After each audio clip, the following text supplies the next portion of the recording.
Comandante-Geral PNTL apresenta prioridade de Lima durante o mandato para primeiro-ministro. Comandante-Geral PNTL, Comissário-Geral Polícia Henrique da Costa para jornalista Sira e a Centro Formação Polícia Acadêmico Moro, quinta-feira, Lawrence Sanulurese em Ito, fulano agosto, tinangne.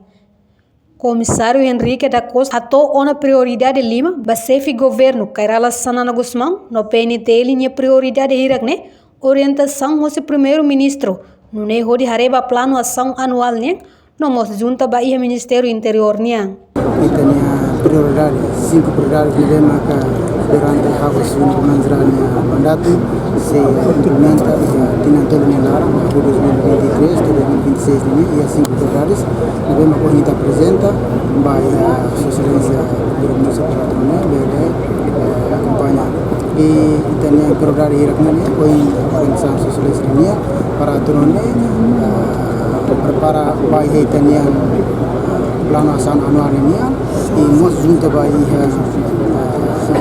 Ministério Interior para turune. Comandante-Geral Henrique Mossuso baninha membro Sira tem que atuar profissionalismo, banhira halau serviço e terreno, ou de criar amizade, tanto e a comunidade, na instituição de Larang. Reportagem Melania Conceição, Televisão Timor Post. Janela Informação by Emma Hoto. Atual informação atual dia Gliu, que tá halua. Haneha botão subscribe, like, halo comentário, no faz botão ba media social Hoto.